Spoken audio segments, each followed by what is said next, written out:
नमस्कार, मैं एक और आप देख रहे हैं हंगामा टाइम्स न्यूज। चुनाव से पहले ही चुनावी गलियारों में हलचल हो गई है। जी हां, विधानसभा चुनाव से पहले ही पूर्व मुख्यमंत्री मायावती को मिला नया बंगला। अखिलेश यादव की चिंताएं बढ़ती नजर आ रही। आपको पता चले, बसपा सुप्रीमो मायावती को नए बंगले के मिलने के बाद विपक्ष में हलचल मच गई है। वहीं अखिलेश यादव की चिंताएं बढ़ती नजर आ रही। एक बार फिर से यूपी की राजनीति में सवाल खड़ा कर दिया है। साथ ही सपा प्रमुख की चिंताएं बढ़ती नजर आ रही। चुनाव से पहले ही मायावती को मिले इस नए बंगले के राज क्या, नजर डालते इस खबर पर। विधानसभा चुनाव से पहले बड़ा हो गया खेल। मायावती के नए बंगले ने बढ़ाई अखिलेश यादव पूर्व मुख्यमंत्री की चिंता। आपको बताते हैं पूरा मामला। उत्तर प्रदेश की राजनीति जगत में हलचल मची हुई है। अप्रैल 2024 की बात है, जब लोकसभा चुनाव की तैयारी चल रही थी। उस समय बीएसपी के नेता और मायावती के भतीजे आकाश आनंद यूपी के सीतापुर में रैली करने पहुंचे थे।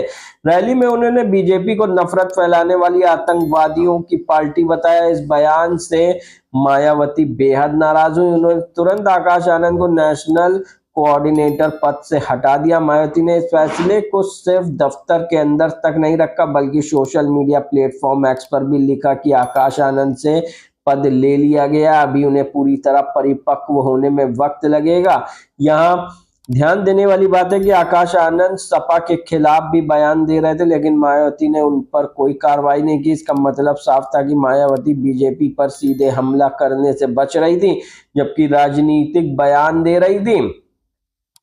वहीं इसके बाद मायावती और बीजेपी के बीच नजदीकी के संकेत मिलने लगे। 9 अक्टूबर 2025 को लखनऊ में आयोजित एक रैली में उन्होंने और यूपी के सीएम योगी आदित्यनाथ का आभार जताया। जनवरी 2026 में मायावती को दिल्ली में एक नया बंगला मिला। यह बंगला टाइप 8 का था, जबकि नेशनल पार्टी की अध्यक्ष होने के नाते उन्हें केवल टाइप 6 या टाइप 7 बंगला मिलता। इसे लेकर राजनीतिक गलियारों में सवाल उठने लगे कि क्या यह बंगला बीजेपी की किस अंदरूनी साठगांठ का नतीजा। वहीं बीएसपी ने 9 अक्टूबर 2025 को लखनऊ में कई साल बाद बड़ी रैली भी की।